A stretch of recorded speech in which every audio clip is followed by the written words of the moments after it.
This is the Inferno Podcast. It's the official podcast of UAB Athletics. Blazer fans, this is the place every week for an inside look into UAB Athletics. This episode is brought to you by Pearl River Resort. Welcome into the Inferno Podcast. Scott Griffin here. Season 2, we're already at episode 9. Can you believe it? As we talk a little football today. And of course, our episode rundown brought to you by Legacy Credit Union, the official credit union of UAB Athletics. Leading off the show, as you would expect, head coach Trent Dilfer. We find out what happened at the end of the Tennessee week and game and how he feels about that now with a week in between and the off week and how they prep for that. They've got Army coming in this weekend.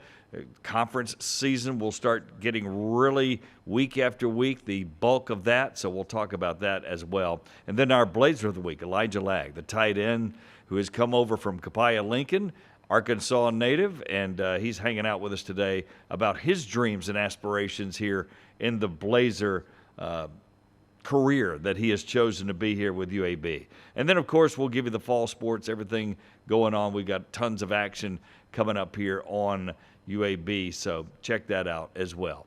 As always, you can like and subscribe, ring the bell for notifications, and sign up and get those notifications on whatever platform you get with the Inferno Podcast. So we'll take a break, come back, and we'll talk to Trent Dilfer again, the post-Tennessee, pre-Army couple of week window there when we return here on the Inferno Podcast. Hang on.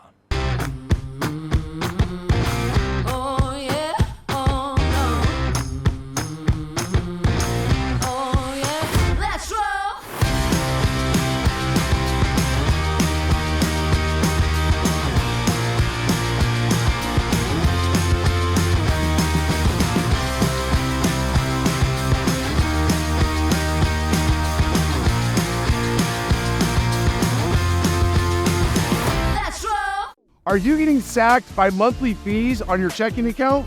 Trent Dilfer here, head coach of the UAB Blazers. Legacy Credit Union's everyday checking account can get you back in the game. No minimum balance, no monthly fees, and get paid up to 2 days early. Check out LegacyCreditUnion.com for more information and apply today. Legacy, the official credit union of UAB.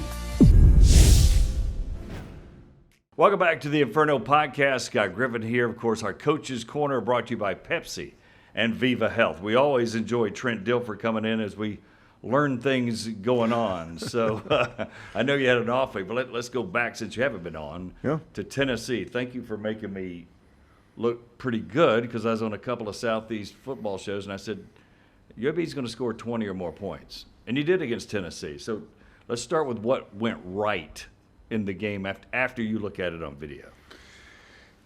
Yeah, I thought we did a admirable job of pass protection. We could not run the ball. We tried. We did not want to make that thing. We did not want to throw it 51 times. That was not the plan. Yeah.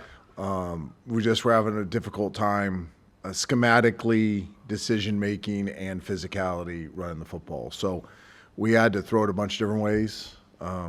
I thought we did an admirable job protecting. I thought Jalen started off a little janky. He did. He's trying to be a superhero, make big plays. And then once we got him settled down, I thought he did a fantastic job of dealing. And that's really the conversation we had was, you're not going to have a lot of time and there's not going to be a lot of space. So you got to deal. You got to be a point guard. And he did a really good job with that. I think he completed 18 of his last 22 or something, or 23. And I thought our receivers did a nice job catching the football. We had 2 unfortunate turnovers. One was an exceptional play by a defender, their nickel punching the ball out, and another one was miscommunication between the quarterback and the tight end. So that was disappointing. But we were able to punch it in, make a couple big plays, being unique on offense. And we talked all week long, regardless of what the score of the game was, we wanted to play our best football the last 10, 15 plays of the game. And I will say we did. Offensively we did, and defensively we did. So that was encouraging. I think our guys entered the bye week with Humility, which is good. You play a team with $21 million roster, you're going to get humbled a little bit. And I think they handled that well, but also hungry. So humble and hungry and knowing some confidence, knowing that against a team with 20x the payroll that, they could still compete and do some good things. And now we need to build on those things and take in a conference play. And to do that, because they took away the run, even more impressive, I think. Yeah, it's hard. You take away one, as you know, that's hard. It's hard to throw the football when the other team knows you're throwing the football. Yeah. It is. You really, ideally, in offensive football, you want to pass and run on your terms. You want to be able to dictate when you're running and passing and keep them off balance. And they had just stoned us at the line. And we had a couple runs that we did block well, and we didn't make good decisions on whether to hand it or throw it or running back reads or whatnot. But to play an entire half where they know you're going to throw it and to have some success was a big positive takeaway. All right, so what did you see on the other side of the ball? Again, taking in consideration, which I know you do, the difference in talent level, NIL and all that, what could you see that you liked or took away from that? How hard we played and how hard we competed. And, that game got away from us quick. And it would have been really easy for a college kid to be pouty and snotty and whiny and make excuses. And I've seen that for 2 years, right? And instead, they kept plowing ahead. They kept staying positive. They kept looking for solutions. They kept trying to talk themselves into getting a stop. And there was none of the woe is me, feel sorry for myself. It was, I got to go back out there and play better. I got to go back there and compete harder. And we're running around, we're running to the football and trying to shed blocks and trying to make tackles there late in the game when the game's obviously over on the scoreboard, but it wasn't over to them. They had great pride and making sure that they finished the game strong. I believe if we can carry that alone over, that mentality over, will be significantly better than we've been here in my tenure. Okay, so you go into off week.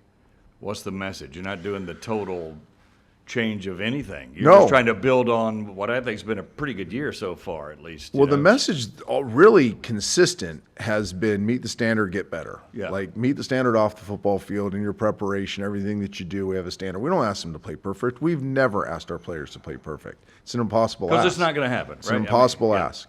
We do ask them to prepare perfectly. We do ask them to hold them to a standard. We hold them to a standard, and for them to hold themselves to a standard off the field that's impeccable. Exhaust your preparation, grow your character, treat people well, have impact in your community. Like all these things that we believe are just no-brainers that kids need to learn. I know it's not the common narrative, but we believe that is the most important thing. And then go let it rip on Saturdays. And if you've done that, you'll make better decisions. You'll have better emotional control. You'll think clearer. You'll naturally be the best version of yourself. And you're going to make some mistakes. And when you do reset and refocus and move forward. So I think it's just we double down on that message. We use the 3 hard practice days as getting better at some football stuff. Like I said in the first meeting, I'm like, hey guys, guess what? We got to get better at football. And they all kind of nod their heads like, yeah, we do. Like we got to get better at football. So we took the 3 days and we tried to get better at football. They worked really hard. There were some really neat highlights from the week of practice where guys late in practice on a bye week, on a Wednesday, when it's hard to compete, when your body hurts, and they're given everything that they have. It was also an opportunity for some guys to get healthy that have been banged up. I think, we've only been together a short amount of time because of how rosters changed. 49 guys. Yeah. So I think there was guys better understanding the systems, better understanding the schemes, better understanding the whys. I think we had some good meeting time where we could catch up on some stuff. And then we gave some time off. And this was hard for me. I'd never in my football career, this is 14 years playing. Well, you go back to college. I played college for 4 years. That's 18. 4 years in high school. That's 22. 9 years ESPN, studying how teams. I had never given a team 3 days off. It had to feel weird. And I'd never been part of it. Yeah. And it was weird. But what got me was with how hard they work in May, June, and July now. It is not vacation for them. They don't have summers. They go to school. It's they NFL lift weights. Now, really. Yeah. The NFL doesn't work this hard. Yeah, The NFL doesn't do anything in the off season. College kids do. It's a lot of time on task. And there's not a lot of breaks. You give them a couple days in camp when you're transitioned to the normal schedule. You get a little bit because we played on a Thursday, so they get a day and a half. But like, they didn't get a chunk for a while. So to give them a chunk of time where they could get away from football, and we told them, turn your football brains off, man. Like, don't think about football. Be smart, make good decisions, be a family, be with friends, relax, catch up on sleep, eat, take care of yourselves. I hope it doesn't backfire. I'm going to find out at 4:50. They better come in tingly today. I'll tell you that. They all know. I told them Friday, I said, you better come in tingly, like hair on the arm, standing up. You get to do this. Let's not forget, you don't have to do this. You get to do this. So today at 4:50, we'll see, but there should be an excitement, electricity in the building. If there is, that's a good sign. There's always a way to go with this with coaches on an off week. Do you introduce them some snippets of the opponent or no? Or do you wait just till the week like normal? We did a little bit of both. Army plays a different front defensively than we're used to seeing, so we wanted to make sure we got them comfortable with that front. Defensively, it's triple option, so we've been working triple option for quite a while, but this year's iteration for Army is a little different. So, again, I'd say probably 50-50, probably 50% Army, 50% getting better at football. Now, we tried to do some cross-training things that we were just getting better at football, but they were seeing pictures that were Army pictures. Right. We weren't saying, hey, this is what Army does, but we were giving them pictures of some of the things that Army does, and that way we could get better at not just football, but getting better at football against a 4-eye, getting better at football versus a jack defender, getting better at football versus quarters, getting better at football versus a different split by the offensive lineman, yada, yada, yada. So I've always believed you kind of do both. I'm a both and guy. You try to do both as much as you can and teach them football in general. That was the biggest thing. When we had a staff meeting after the bye week, after the Tennessee game, I said, if I were to put my finger on one thing, and this is I'm not criticizing anybody. This is probably how it should be with 49 new players, a bunch of new coaches. We have to be a smarter football team. We have to teach them the what, the how, the why. They have to be in our minds. We can't just assume that they know when we call a play what we're trying to accomplish.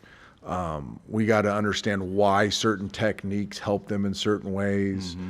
Some of the nuance of the game, like our football intelligence has to grow as a football team for us to get better. And we got to win every inch. I keep saying it. We got to find all the inches that there are to win to make up for some of the salary cap. The other things, right? Yeah. Things that we have to deal with. Yeah.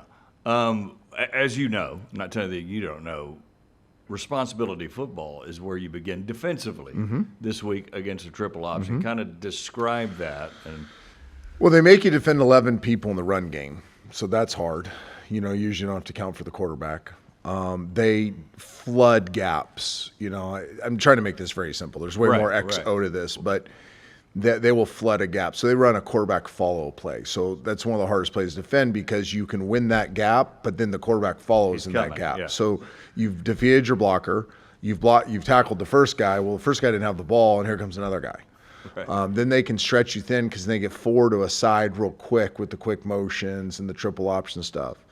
You have to tackle the dive, but you also have to defend the quarterback and let's call it the C gap, so 3 gaps over. But then you also have to have the pitch responsibility. Every play, pretty much. Every play, and then you have to all these triple teams will throw it more too. So now you have to defend the pass, and a lot of these blockers come off like they're going to block, but then they run routes. So are they running or they're throwing? So it creates a ton of conflict for your defense. A lot of one-on-one tackling. So like traditional offense, if you have an idea what's coming, you can rally other hats to the ball and rally tackle. Here you have a lot of one-on-one tackles because the other players are playing their responsibility. They're either gap sound or they're tackling somebody.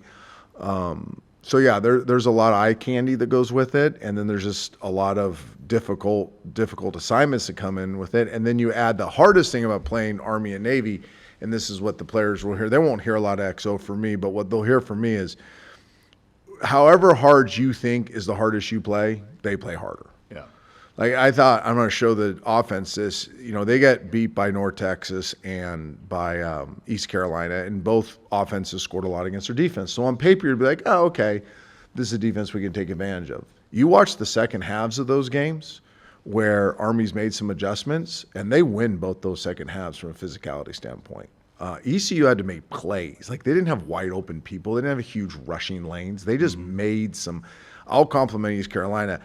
Their players played as hard as Army players played, if not harder. That in the first half. That hardly ever happens. And in the second half, Army kicked their tails a little bit. Army got after North Texas in the second half a little bit. So you have to be able to, you have to have a mindset of, for 60 minutes, I'm going to go against somebody that at some point in his life is going to be defending our freedom, and he's putting his life on the line. He's going to play that hard. That's his DNA. That's how he's wired.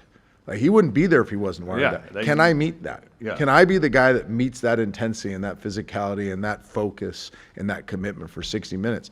Very few college football players can say yes, and that's why they win consistently. We have to get ours to understand that that's the battle at hand. And that is a stake in the heart mentality. Yes. Until the clock says zero. They do From not, your standpoint. If you watch Army's last, it's the last snap is 2 last snaps are kneel downs against East Carolina, if I can remember correctly. But the 3 snaps before those kneel downs, they have backups in the game because the game's at hand. It's 28-6 or something. It's the hardest they played the whole game. It's they don't look at the scoreboard. I'm telling you. It's a standard, yeah. They just don't. In fact, last year's schedule, they didn't put a single opponent on their schedule when they went public, like that schedule that's back there. Yeah. Like, they didn't have names.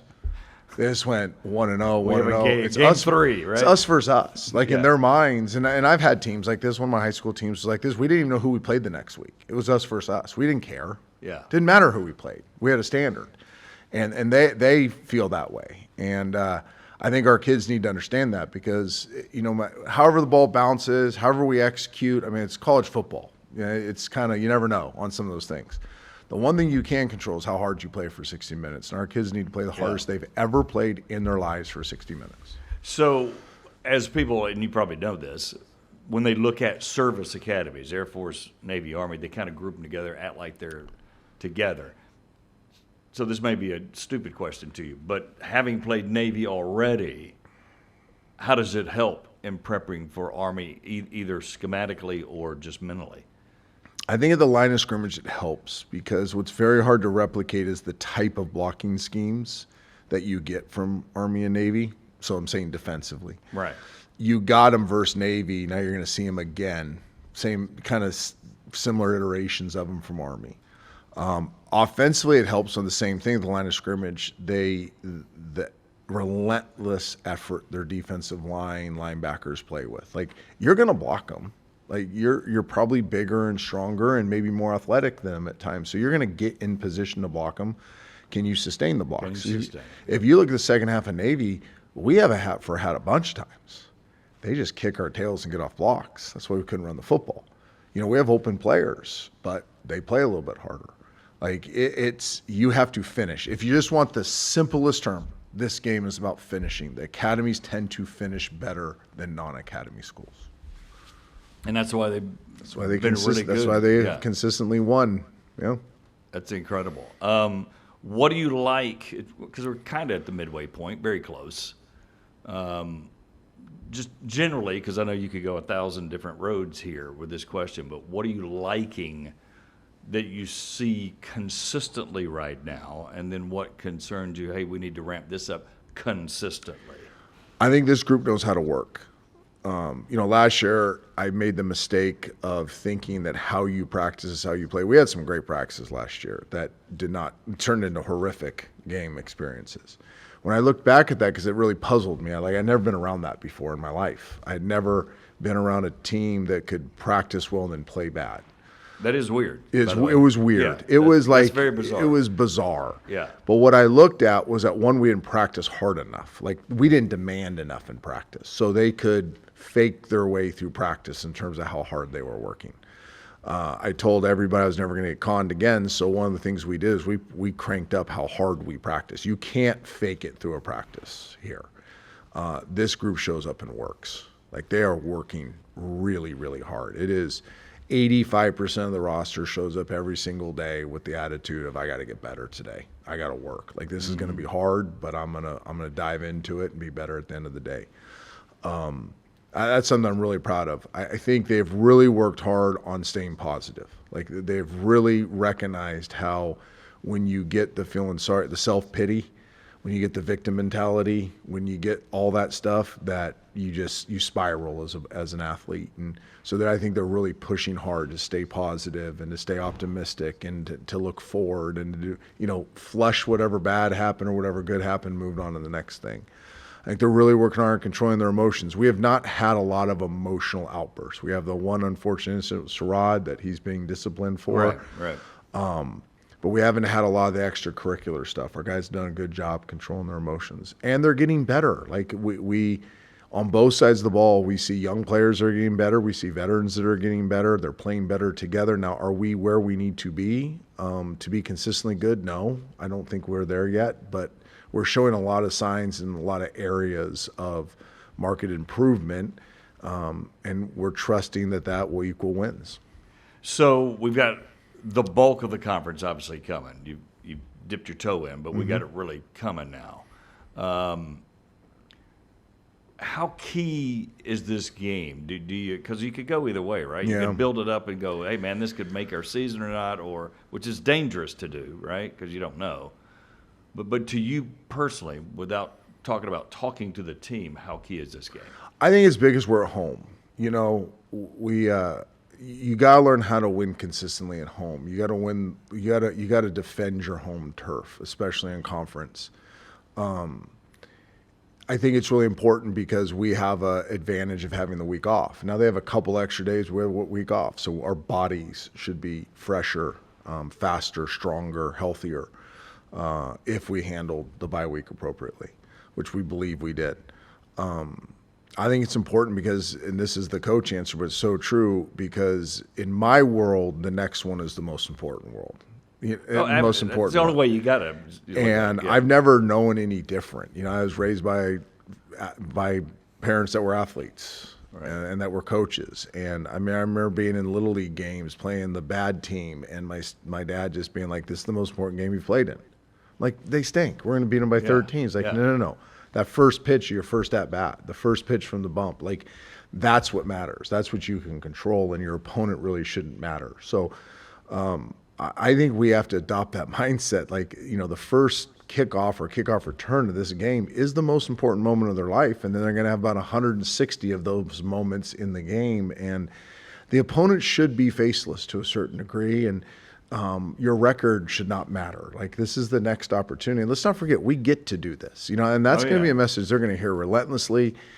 Like, we are so honored and privileged to be able to get to do this. There's so many people that would die to put themselves in our shoes. Die is a harsh word. They would sacrifice a lot to be able to do what these players are doing and what we're able to do as coaches. And there needs to be a sense of gratitude and appreciation for the opportunity that they have each and every time they step on the football field, regardless of what your record is or what the score is or who your opponent is. Did you took a break? I mean, because I did. I had a grandchild. Right. No, congratulations. I forgot about that. They were very close last week. I actually didn't have the grandchild. Right, my daughter had the grandchild. Right, exactly. So, grandchild number 3. Good timing, by the way. It was great timing. Yeah. She had her midweek, so I didn't get to see her the first couple days, but we got done Friday. I drove up to Louisville, was able to spend some time with the new one, and then was able to stop by and see my other 2 in Nashville on the way back, and still got some work done too. Because great trip. There's not a whole lot you can do with a 3-day-old. So, I did the cutesy kissy, that type of thing, but I was watching tape too, so still got some work done.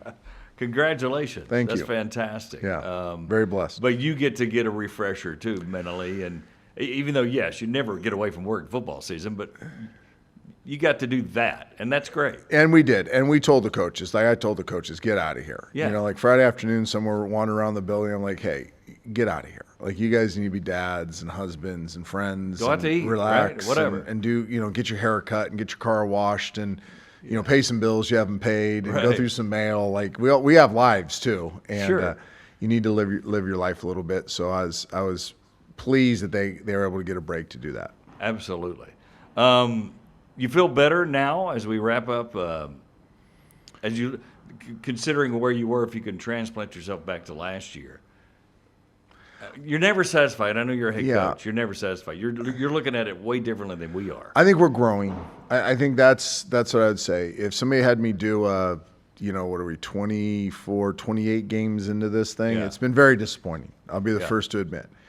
But I do believe there's significant growth. Like we have shown significant, and it's not just me that says it. Like our players say it, our coaches say it, our administrators say it, our fans say it. Like you could see us growing. We need to grow faster, and that growth needs to equal wins. This is a bottom line business in college football, and you have to win football games. But I am really proud of the organization's growth. I think we've made some big leaps and bounds. I feel better about where we're at. There's still some things I'm pushing hard and tweaking to change, but for the most part, I feel like we're creating a winning culture, a winning standard, and now it just we got to show up and play. We got to find a way in my tenure to take the preparation and turn it into high-level execution on Saturdays. That's been the one missing link. It's the most important thing. But that's the one I just continue to I'm wrapping my brain around. I think about nonstop is what are we missing to allow these kids to go out on Saturdays and play their very best ball individually, as units, and as a team? The final question. You did the mirror look, which I thought was terrific. We've already talked about that. As you look at yourself now, that's going like you envisioned and wanted, with your impact on the team, which is really the things you just talked about. I continue to grow. Not that you're ever going to be satisfied. But I continue to grow and get better at this. I say that every week. I think I'm trying to figure out. I've always been formulaic on how you win. There are formulas that have won for years that I've been very fortunate enough to be a part of, right, and be able to build. I think you have to change at certain times based on who your people are. And I'm trying to find the best way for this team to win. Get out of my formulaic approach and say, there's a lot of ways to win games. What's this team's way? What's the best way for this team to win? Now, their burden in that is you can't turn it over. You can't beat yourself. We can do a lot of things. But if we have stupid penalties and turn the ball over and drop interceptions and don't recover fumbles and don't tackle, it's going to be very hard to win. But we start doing the basics well as players, I think there's some things that we can do as coaches to give them a better chance to succeed. All right. Good luck Saturday. Appreciate it. Yeah, it's a big game Saturday, 11 o'clock, Protective Stadium. Be sure you get out there and support the Blazers. We'll take a break. We'll come back with our Blazer of the Week here on the Inferno Podcast.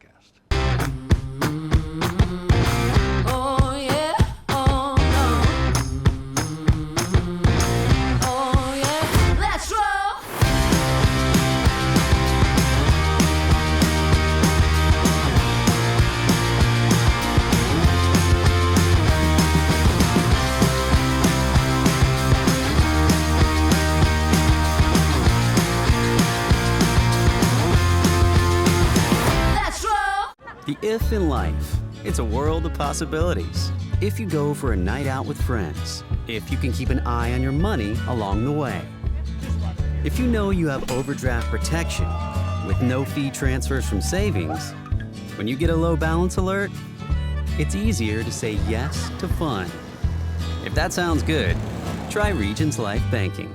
Stay ready for the if in life. Regions Bank embrace the if in life. Welcome back to the Inferno Podcast. Our Blazer of the Week, we got another blocking guy. I don't know what it is with these blocking guys, but they love hanging out at the Inferno Podcast. Tight end Elijah Lagg hanging out with us. Elijah, Yes, how's it going? It's going good, man. I'm feeling great. Now, is that offensive to say you're a blocking guy? It's endearing to me. It is. I enjoy it. I think of myself as a hybrid guy. Yeah. But I like to get nasty down there in the trenches. Yeah. So, yeah.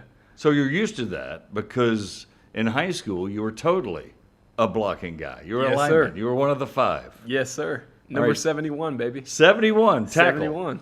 Tackle, right? Yes, sir. All right. Right tackle. So tell us the transformation from that to picking a JUCO, Copiah Lincoln, which is one of the best junior colleges in America, Right. and transitioning here. Man, I'm from Arkansas. I played high school up there, and always just was an offensive lineman, starting in junior high all the way up until high school. Just because you were bigger? I was the bigger guy on the team. So you automatically go there. Yeah. They were like, here's where you go, basically. Right. So it was like you have no chance but anywhere but here. right. So I always was like, man, like I think I can go out there and catch passes. That's my dream. I always wanted to play tight end. That was like my huge. Well, first it was receiver. When I watched De'Runnya Wilson, you may have not know who that is. No, he's Mississippi State. Yes, Absolutely. sir. Yeah, and in the NFL. Oh yes. yeah, he was my favorite, man. But after that developed into me wanting to play tight end, and I just continued to develop in high school, and I was wanting to go play college football, and I was just like, I don't think this is going to work out for me at offensive line going to college like this. So why at that moment? Was it size? You weren't. Yeah, I was just like, I don't think this size is going to work out for me, and it's not my dream. I'm just like, it's my dream to play tight end, and I cannot live my life knowing what could have been. I have to go for it. So it was actually really easy for me after that to resolve in myself. It was like, all right, it's my dream. I'm going to try. I'd rather fail or go try and fail than never try at all. Cause right. I had wonder, right? Right. And I had Division II offers at offensive line, actually. Okay. So that just wasn't where I thought the Lord was leading me. And I just figured, all right, I'm going to try anything in my power to become a tight end. And the JUCO realm kind of opened up in a strange way. I thought I was getting looks from Toledo. Toledo in the MAC? Yeah. But I was talking to this guy, and it was the week of where I thought I was going to go to Toledo, Ohio to visit these guys. And he hadn't changed his Twitter profile from that into his junior college profile. He had moved from there to Coffeyville Community College. Okay. But it was just strange how the Lord used that, because I was super bummed out at first. I was like, man, I thought that this was about to be my big break and everything. And, he was like, nah, you should still come give us a shot and still check us out. I went there, and it completely opened my eyes. I was like, oh, my gosh, like there's more opportunity out there to still make it to Division I yet, because the transfer portal was still kind of a new thing, and sure. I wasn't going to bet on that. So opened my eyes to junior college. My uncle knew the coach from Coach Davis from Copiah Lincoln, who had been there for a long time. And as soon as I met him, I was just like, yep, this is the guy that I want to spend some time with. I believe in this guy. And went down there, man, to Mississippi, and just started developing as a tight end. It's just been a journey ever since. So. All right. So when you got the Division II offers, I'm curious as to the size you were. You got up to what as a senior in high school? Oh, I'm heavier now than I was then. I was so you were like 220? 225, 230 maximum. 6'4", though. Yeah, I'm like 6'3", 230 at that time, probably. So not D1 offensive lineman, obviously. No. But he obviously had good enough feet and foot speed a little bit for them to even consider. Right. You got to have a little bit of that, even if you're a blocking tight end. Yes, sir. Yeah. No, I grinded as much as I could as an offensive lineman. I tried to do everything I could to make highlights and stuff like that. Yeah. So yeah, I guess they saw some. All right. So you got a scholarship. Yes, sir. To a pretty good JUCO again. Maybe the most well-known JUCO in the Southeast, I would argue. And you're a tight end. So mentally, you've reached your goal, but I know you want to be good at it. So tell us about the beginnings of that in JUCO land. Oh, man. It was really crazy for me, because it was super surreal to see it doesn't mean much to other people, but it meant a lot to me when I saw my name on the roster with the TE next to it. It was just kind of like, oh my gosh, I can't believe this is real. And the first time it was just routine for everybody else. They were like, all right, hey, let's go run some routes on air, basically, with the team. It was a bunch of new guys, and they didn't realize I was sweating before I even went out there, because it's the Super Bowl for me. I was like, just to run practice. Yeah, stuff, I've got to make a name for myself. I got to show I can do this. So I was super, super stiff and super nervous. I was like sick the whole time, but every single route that I've run since then has just been such a joy. It's like I cannot believe that the Lord has allowed me to do this now. This is such a dream come true. So, I mean, I'm very thankful for the story that he's given me just because of that. I just feel like I enjoy football more as I've gotten older. It's been kind of like a paradoxical effect than what I've asked other people. They think that their best years of football are behind them. In high school, yeah, all that stuff. Right. And it's been the exact opposite for me, man. I just enjoy football more and more as I come out here and get better, and I feel more at home, feel more at place. I've never heard anybody say they enjoy the route. So it's not even a matter if the ball comes your way. Man, it's just the route is fantastic for you. I love every I mean, obviously I love catching the ball. Well, that's of course, a huge part. But just getting to run, I mean, just getting to go out there, run, just try and beat somebody with my speed, beat somebody with my athleticism, that has been just such a dream come true for me. I mean, it's fantastic. I love it. I have never heard that as a dream, and that's very cool, by the way. Oh, I appreciate it, man. All right, so did you emulate Witten, or there's so many. You got San Francisco guy. I can't remember his name now. Juszczyk. Well, yeah, or Kittle. Kittle. Those are my favorites. You've got those kind of guys up there. Obviously, gosh, my mind's going. Like Chiefs tight end. I Kelsey. like Kelsey, and I like Noah. No, I'm going blank on tight ends because I love tight ends. Right. But do you emulate anybody? Man, I'll tell you right now, my favorite tight end right now is Sam Laporta. Do you know who Sam Laporta is? Yes. But I try to watch guys that are my size and kind of like have my same sort of, I don't know, it seems like I try to emulate their style. My favorites are Sam Laporta, George Kittle, Kyle Juszczyk, Brock Bowers. I love Brock Bowers, man. That dude's awesome. Yeah. And I love Travis Kelce, and I love Noah Gray. Those guys, both for the Chiefs, are awesome. I love Gray's those guys. The backup, but he's really good. Oh, he's great. He's great, and I really like him because he's a super selfless guy. When you watch him, he a lot of times is running to get other people open. Right. But when the ball finds him, I think he's just super, super reliable, and I just really like to emulate his game as well. Yeah. But it is the world of, and it's probably, I think of all sports, the world of tight end can be glamorous and glorified, like Kelsey. Sure. Who's not the greatest blocker, but he's caught 1,000 passes, right? Or whatever he's caught.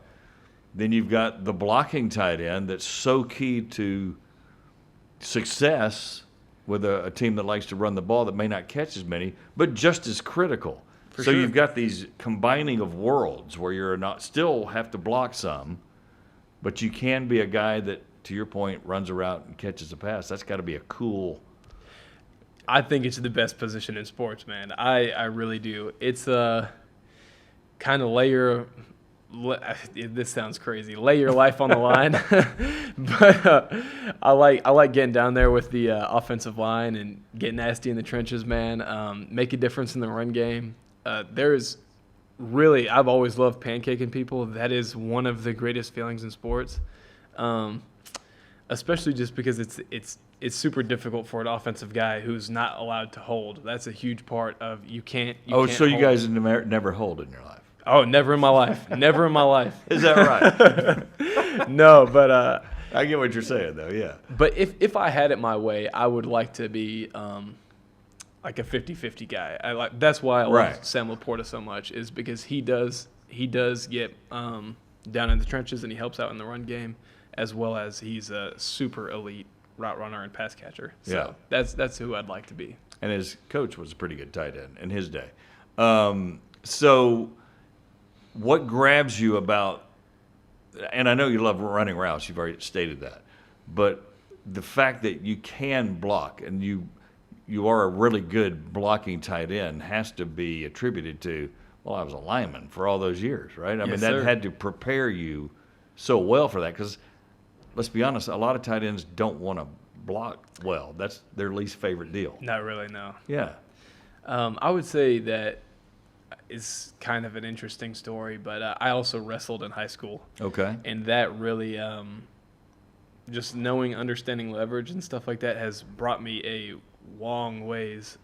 Paired with my offensive line journey, I've kind of gotten used to kind of getting in and tangoing with guys that are a lot larger than I am. So that kind of, I think, honestly, more than anything, the leverage as well as just the, I guess, the mentality that wrestling will give you when it's like, you know what, this guy may be bigger than me, but there's no reason I can't beat this guy. Yeah. You know? And So- that one-on-one mentality. Oh, yes. Because when you're blocking, it's me and you, right? Yes, sir. Mano y mano. Yeah. But yeah, for sure. No, I mean, that wrestling has brought me a super far way. I mean, it has helped me out with recruiting, helped me out with life, taught me a lot of lessons. But those two things, I think, have been monumental in forming me as a blocking tight end as well.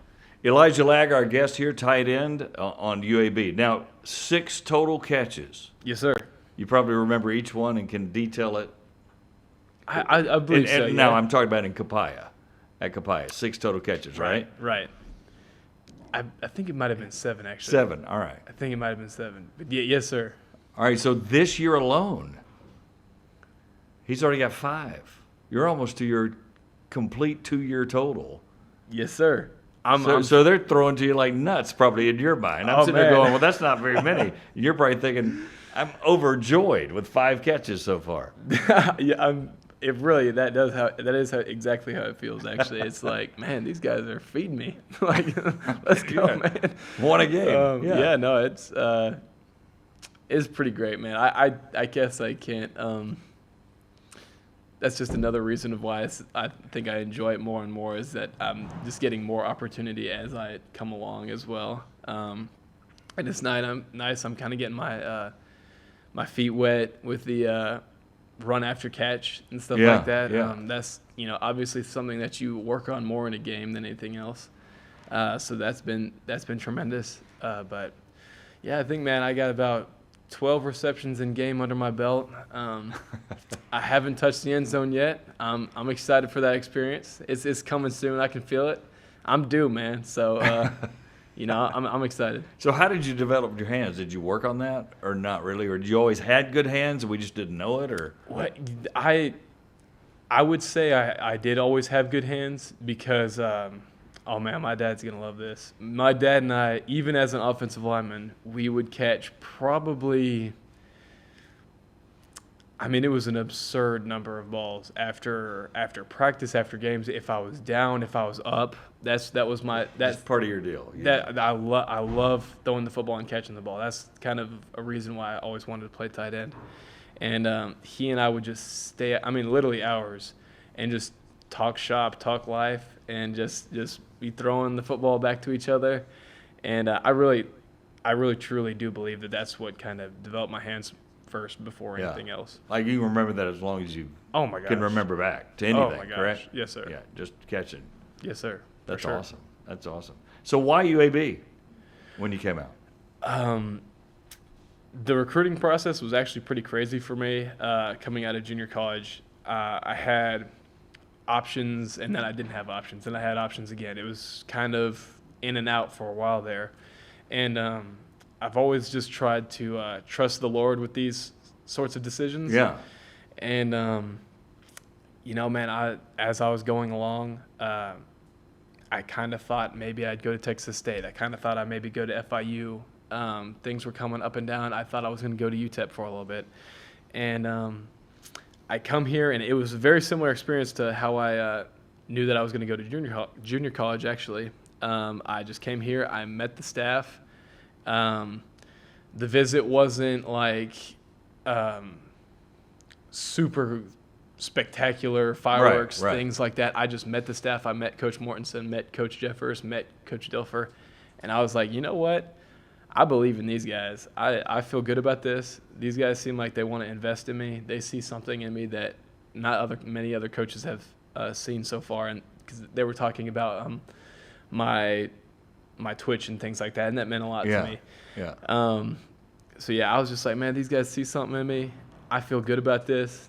And very shortly afterwards, I think maybe a day or two later, I was like, yep, I feel really good. This was my last offer, actually. Wow. Okay. Very last offer. And it just kind of came to me. The Lord just kind of said, laid it on my heart. It was like, hey, this is where you need to be. And so far, I've just been absolutely thrilled with the decision I've made. So When did you get here? January 12th, maybe, I think. Sometime in Yeah. January. It's, neither here nor there. So you've been here 9 full months, basically, almost, very close. Yeah. That sounds about right. So, and you said you know it was the right deal, right? Unequivocally, this has been one of the greatest decisions I've ever made. Yes, sir. That's awesome. Before we go to our lightning round, we have fun with you, and we just ask you kind of crazy, random questions, All right? right. So tell me about what we talked to Trent about, the team, where the team is, from your standpoint, tied in, because you guys score over 20 against Tennessee, which, again, I warned people about, and they're like, what? And you did. So your Right. offense, your side of the ball is pretty good. Right. Yes, sir. Not that you're ever satisfied, but it's pretty good right now. Yes, sir. So talk about it. Man, I love the offense. I love the brotherhood we've got. It seems like, to me at least, it seems like in this transfer portal era that chemistry matters more than anything nowadays. And I feel like the more we practice, the more games we play, the better our chemistry gets. And the more guys trust each other, more things become intuitive. You can over-communicate to a point, and then it just gets to a point where you're just like, we know what we just trust each other enough that we know how this works now. Right. That's the main thing. I think that things get less mental, and we just start feeling things. And I think we're going to get better every single game. The offense is just going to come together. I love these guys. I love Kitna. I love the offensive line. Love the receivers. Love the running backs. We have a great relationship with these guys, and it's just it's been a joy to work with these guys for sure. Is that necessary to like your guys, especially on not just your team, but on the side of the ball, in your mind? Does it make it easier? For sure. Yeah, I mean, a team that loves each other is going to beat a team that doesn't love each other. That's just the bottom line. I mean, I wouldn't say necessary that you like everybody, but I think Well, you don't have to hang out with Right, everybody. That would be right. impossible, but yeah. But I definitely do think it's necessary for you to say, "Hey, I'm gonna put my body on the line for this guy," and that's easier if you have a connection with them for sure. Yeah. How key is this game to you, Army? Or can you even afford to say that? I'm not trying to put you on the spot, but I guess I'll ask for some clarification. Like, key, well, I key mean, meaning- to your year. I mean, we're almost the midway point. You're starting conference season. You're sitting there. It's a home game. You want to try to grab this one to get ahead in conference play or get a win and taste one at home, as Trent was talking about. Man, I think I'll just echo what Coach Dilfer was saying. Is just this is the most important game of our careers so far, and next week will be the most important. So game. you can't afford to. Yeah, I mean we can't afford to write anybody off or say, oh hey, they're too good for us. We can't hang with them. We just might as well count that as a loss. Hey, we should definitely beat these guys. I mean, it's college football. Everybody's here to play. I think as long as we focus on ourselves and as long as we focus on improving, the scoreboard will take care of itself. I'm a fan of hey, we just got to play with as much effort and tenacity as we can, be as physical as we can, and usually things work out like that. The Lord rewards effort, in my opinion. Finally, did you learn anything about yourself individually against Tennessee? Man, I really did actually. My whole athletic career, I've taken loss and failure very hard, and it's been kind of like I think I've had a negative relationship with failure and obstacles, and tried to how should I put this? Subvert it as much as I can. Oh, sorry about that. No, you're good. But I've learned from myself and just kind of talking to the Lord and praying about it that failure is not the obstacle. Failure does not mean that you are going down in a sense. Failure is the way through. So you fail, that means that you're that much closer to your goal. Right. If the NFL is my goal, that means I'm 1,000 failures away from my goal. Basically, that's how I think about it now. And, Tennessee, I made some mistakes, and it really bothered me. And I was just praying to the Lord, and I was just like, Lord, will you just reveal to me, like, what I need to learn from this? And that's just kind of what I took away from it, is that, just lean into the failure, man, and enjoy it while it lasts. It's not going to be here forever. And then learn from it. Yes, sir. Yes, sir. Get better because of it. Yeah. And reset. Yeah. And reset. And come back, and every play's got a life of his own. So that's what I would say for that, for sure. All right, Elijah Lagg, our guest, tight end from Copiah Lincoln, at least collegiately. He's from Mountain Home, Arkansas, originally. So let's go to the lightning round. Yes, sir. All right. Lay it on. Got a little bit more fun. All right. Maybe still a little football, but more fun stuff for you. So your favorite food, and I'm going to guess barbecue. Just kind of put myself in Mountain Home, Arkansas right now, or maybe totally wrong. Man, I'm an amalgamation of cultures, man, and I'm actually going to say seafood gumbo here. Seafood gumbo. I used to live in Baton Rouge, Louisiana. Oh. Yes, sir. Yes, sir.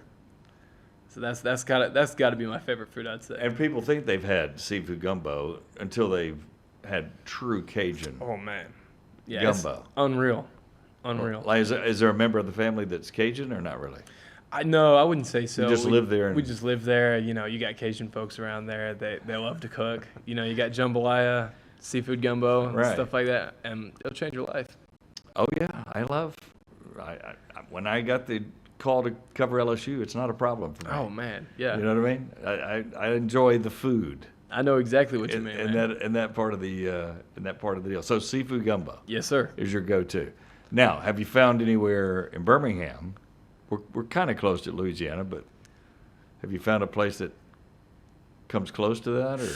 Man, there's nothing. I mean, I've had a little Cajun here. I don't have it often. It's just kind of like, if I see it on the menu, I'm like, okay, here we go. Let's try it out. We're gonna see if this is any good, right? Yes, sir. And it hasn't come close to Baton Rouge. I mean, it's like, but I still love it. I'm not a very picky eater at all, but Birmingham does have some pretty great food spots, right? Oh no, and everybody says that. Yes, in sir. the lightning round, it's a restaurant aficionado's dream here. Oh yeah, it's pretty nice around here. I'm not very picky at all, so I can try a bunch of stuff. But on a normal night, you're probably prepping your own stuff too. Yeah, I've kind of gotten in a big kick here recently of just steak and eggs, man. It's kind of a strange meal, but it's protein. I love it. It's good to me, at least. Some people say I eat like an animal, like a dog. So I hear you.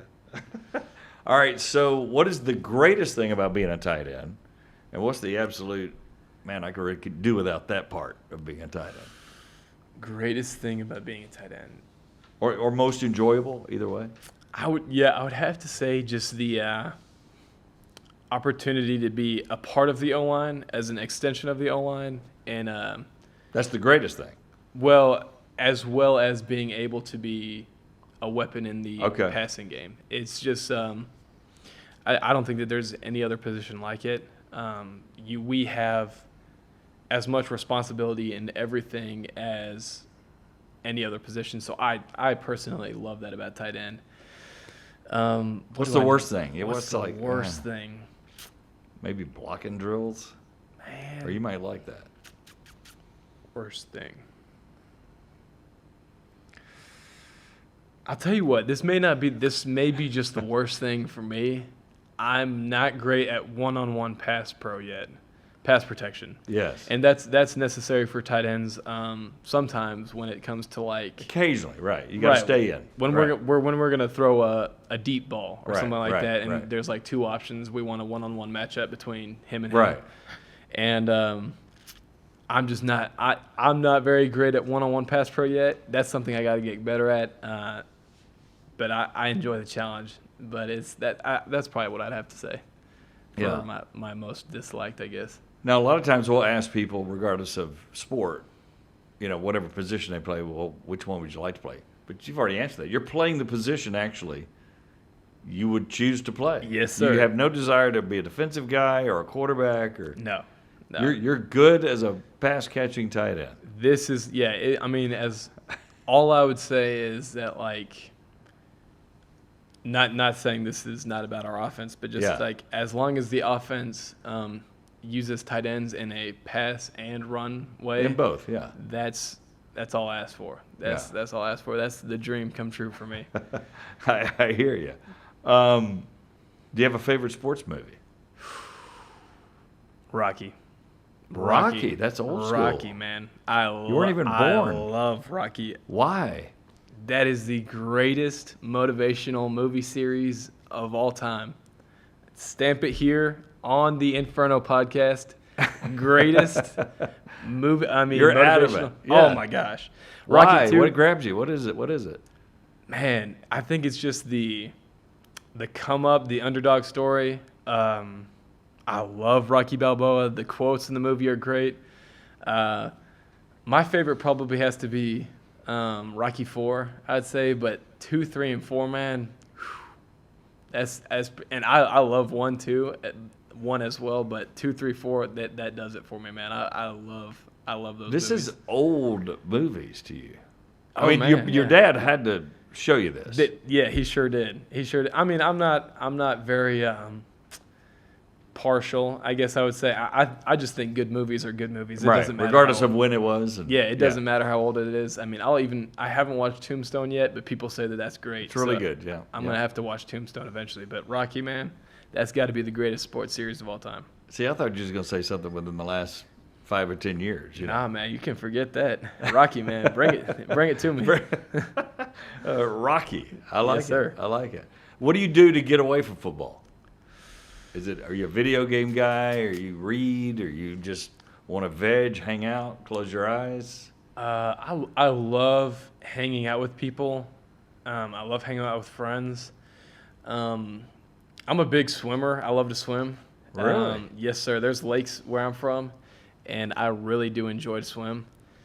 Love outdoorsy stuff. I don't really like sitting around too much because it kind of makes me feel, I don't know. I'm a kind of an antsy Lethargic? person. Yeah. Yeah. I'm a more intense person, so it kind of like, I don't know. It kind of wigs me out a little bit, so I need to get out and move a little bit. But I enjoy to do all sorts of different things. Have you found any good lakes around here? Not really.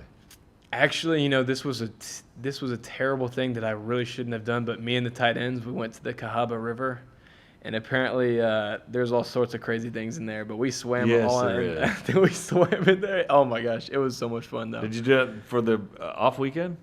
It was back in the summer. Oh, back in the summer. Back in the summer. Okay. Yeah, but I haven't found any lakes around here yet. But we definitely did take a dip. Oh, we in got the- good lakes, man. You need to Really? get out. Yes. Man, I need to give it a shot then. Yeah, Smith Lake. Check it out. Yes, sir. Write that down. Very easy to remember, Smith Lake.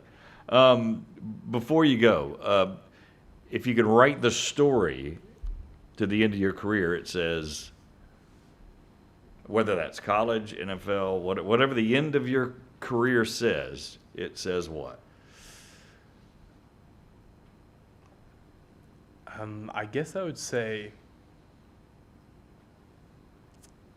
I would say that the end of my career would say he was a great tight end in the league.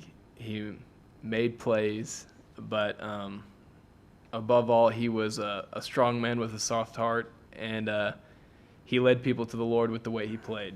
That's what I would say. That'd be the ultimate compliment. That would be the end all be all for me. Well, congratulations. You'll probably get there. I hope so, man. We'll see where the Lord leads me. Yeah. Final question, though. Since you're very adamant in your faith, is there a story behind Elijah? Oh, the Old Testament Elijah? Well, and your name. Well, that's my parents actually. Well, obviously they named me after Elijah from the Old Testament. Yes. My name actually means Jehovah is my God, and I love the Old Testament. Elijah, he's very courageous. He actually kind of. I like that he kind of laughs at the. I forgot what their name. They were preaching to Baal, and they were worshiping Baal, and I like that he kind of makes fun of them. And he just kind of mocks in their face and says, my God's so much greater than yours and all this stuff. And he was a courageous man, and I strive to be like him one day. So, yeah, I've known the Lord for a while now, man. I came to know the Lord when I was pretty young, I would say. and I've been developing ever since then. My dad's actually a pastor up in Arkansas. He was a pastor of City on a Hill Church. And, yeah, man, I've just been blessed with a fantastic family and a fantastic foundation for my faith. So, yeah. Yes, sir. Good stuff. We appreciate it. Yes, sir. Thank you. All right.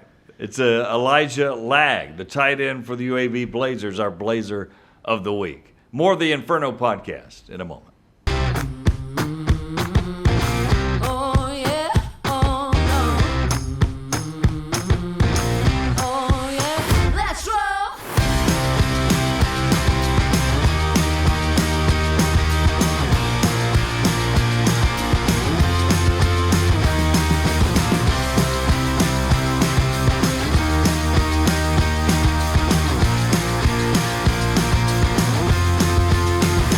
Let's roll. Trent Dilfer here, head football coach of the UAB Blazers. Get out there and tackle your financial goals with a new credit card from Legacy Credit Union.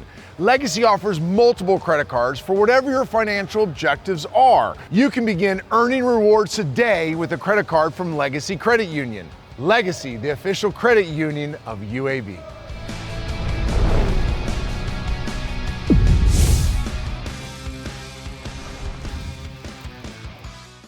Welcome back to the Inferno podcast. This week in Blazer Nation, of course, brought to you by Children's of Alabama. We got a lot of action going on with our UAB fall sports. Let's start with women's soccer. They're at Charlotte on October 2nd. That is a 6 o'clock match. Again, UAB women against Charlotte. October 3rd, UAB softball, playing some fall softball tournaments and games. They're against Enterprise State and Shelton State in a doubleheader. That's at 3:30 and 6 o'clock on October 3rd. Men's soccer at Tulsa is also going on October 3rd. That's a 7 o'clock start there. The volleyball team also on the 3rd. Seems like everybody's in action there against Rice at 7 o'clock. And then also UAB women's tennis in the Sanford Invitational. That will be on the 3rd. And then men's tennis as well on the Battle of the Plains tournament. So ton of sports going on October 3rd. Then Saturday, of course, UAB football against Army at Protective Stadium. That's a nice 11 o'clock kick. Should be great weather for that game. Women's cross country at the Chili Pepper Festival will be also on Saturday at 11 o'clock, same exact time as the football team. Sunday, October 5th, the UAB volleyball team takes on Texas San Antonio. That's at 1 o'clock. And then also the men's golf team in action, October 5th through the 7th.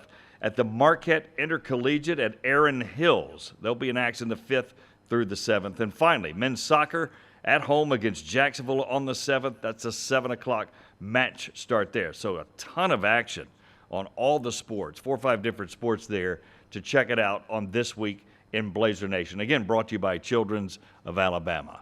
Thanks for watching the Inferno podcast. Thanks to Trent Dilfer and Elijah Lagg for hanging out with us as well. Next week, we'll have Andy Kennedy coming by to talk a little basketball, as they've already begun practice as well. For all the folks here at the Inferno podcast, Scott Griffin saying so long. We'll see you next week.